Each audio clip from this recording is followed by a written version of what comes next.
Hey, this is Sky. Welcome to my YouTube channel. Our environment affects our well-being.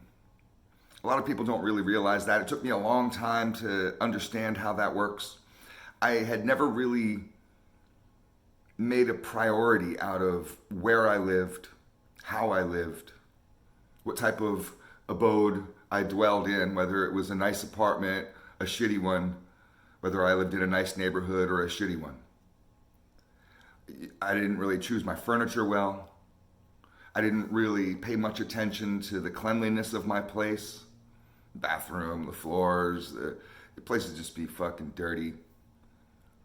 A lot of these things I never really paid attention to. I mean, there's a lot that goes into our environment. Your environment is literally anything outside of you. The first thing I did to change my mindset was to change my environment. I realized that as long as I lived in the ghetto, I was going to have a ghetto mentality. We have a way as humans just to naturally kind of conform to the people and the environment that we're in, like chameleons in a way. It's a survival tactic, and some people are better at it than others. But I don't care how much of an individual you think you are. You put a motherfucker in the ghetto for long enough and they turn into a certain type of person. It's like putting somebody in prison. I don't care who you are when you come in. I don't care who you are. After you've been there for a little bit, you turn into a certain type of person, and that's just because of the environment. And I really realized this with having pets. Having a dog or a cat is one thing. They're fairly adaptable. Fish, on the other hand, are not. I mean, there's some fish that are hardier than other fish, stronger than other fish. Goldfish are particularly strong. Those Japanese fighting fish, those betas, those are particularly strong. I had one of those live in a 40-ounce beer bottle for a couple years and sat on my shelf. No filter, no pump, nothing. But most fish are incredibly sensitive to their environment, and if their environment changes or alters or goes bad in any kind of way, if their environment isn't conducive to their health, if it's not a perfect environment, you can see it. They don't just become depressed where you're like, tapping on the glass, what's wrong, little guy? You're not swimming around like you used to. They'll start looking pasty, they'll develop diseases, they could die. You wake up, your fish will be dead. It happened to a buddy of mine. He was a drug dealer. This was years ago. He had a 200-gallon fish tank. He had several fish tanks, probably 9 fish tanks in his house. One of them was a 200-gallon saltwater tank. One of his customers owed him some money, and the customer had actually been interested in fish also. So somehow, instead of paying him the money back, the motherfucker gave him a shark. Here, I'll give you a live shark. I'll give you a live shark. You put it in your giant fish tank there you got in your living room, and we'll be cool. A shark is not a cheap fish. Those are expensive. You try to go buy a little baby shark so you can put it in your fish tank and you want to be a supervillain or something, fucking, you could be spending a little bit of money. It's not like buying a goldfish.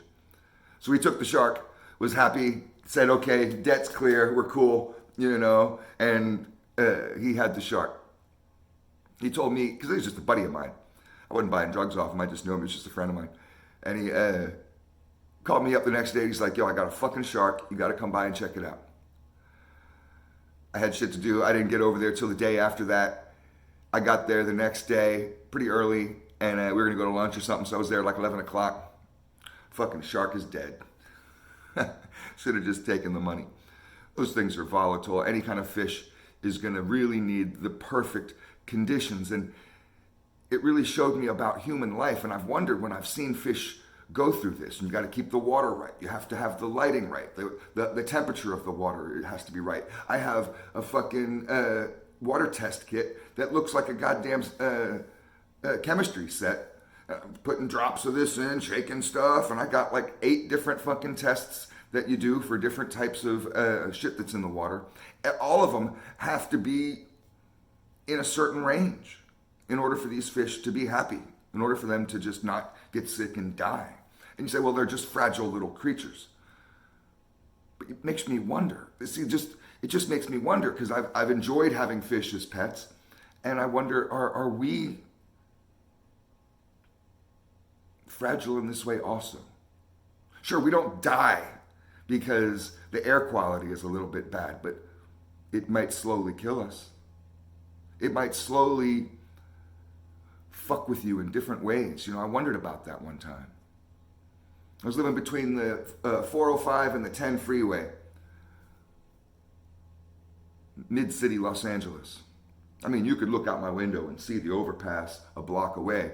Look out the back window and see the fucking highway the other way. I mean, I was right between these motherfuckers. Cars go on that shit all day long, 24 hours. It doesn't ever stop, ever. And I often wondered, what's the air quality like around here? I mean, it's sunshine and palm trees and shit, but I am between two freeways. I noticed one time that we had real bright white walls, and the walls looked dirty. You know how you clean one spot and the fucking rest of you start realizing how dirty shit is? Well, that's what had happened, and I had cleaned like a spot on the wall, some like spaghetti sauce or something. I guess I was eating spaghetti violently. Somehow it got on the wall. I don't know. So I get a sponge, clean the fucking spot on the wall, and I realize the wall's real fucking grimy. I start cleaning on that wall, and I realize, oh my God, this wall's covered in this weird film. Is that from the freeways? Am I breathing this shit in? Is this having an effect on me? Physically? Mentally? I suffer from depression, anxiety, all kinds of stuff, and it makes me wonder, the food that I eat, the air that I breathe, the water that I drink, all these various environmental aspects, just like my fish, is it fucking with me? Is it having an effect? I mean, I want the benefit of the doubt. I want to be able to conquer my demons and get through my day in a productive, successful way. And if I have all kinds of outside environmental shit against me, I mean, I'm working against my own fucking head. I'm working against my own goddamn self-talk and trying to flip a negative mindset to a positive one. Every day when I wake up, I'm running from fucking nightmares and trying to manage PTSD. And I mean, every damn day I go through this shit. I struggle. And I've figured out a way to live a good life. But if I have external forces constantly beating me down, let alone the mental stuff. I mean, I'm just talking about physical shit. Just like with the fish, a physical thing can have an effect on a fish's mentality. But also stress can. You tap on that glass enough and just agitate those fish. You get certain types of skittish fish and you walk by the tank too much, interact with them too much, put your hands in there too much, bother them too much, agitate them too much, make them afraid. These fish will get depressed and die. Is that happening to me? Is that happening to all of us? You really got to pay attention to your environment, to what goes inside of you. We're like sponges. We absorb everything. This is one of the first aspects of trigger management when you're talking about how to live successfully with PTSD. They talk about inputs. What are you inputting? What are you putting into you? And that could be anything from stuff you see, stuff you hear, stuff you taste, smell, all your senses. What are you putting into you? It could be people you hang out with, parties you go to, TV shows you watch. It could be where you live. I mean, when you set up a fish tank, you think about the environment in a very calculated way. Go watch that fish tank show, the aquarium show with those two idiots. It's actually an entertaining show. It's like a fish tank company out of Las Vegas, and they build these elaborate fish tanks. And some of them are pretty crazy. They always do it for celebrities and shit. And this is calculated. They have it down to a science. And the reason why their fish don't die tomorrow, and they can't because they're building these for celebrities. They wouldn't have a TV show if their fish were dying tomorrow. They have it down to a science. Every tiny little thing is thought out beforehand. And then there's maintenance, a whole maintenance program.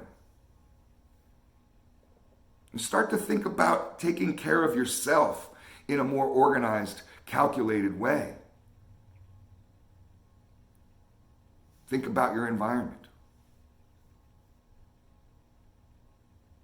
Get nicer furniture. Clean up your fucking house. Move to a different side of town. Don't live between two freeways in the ghetto.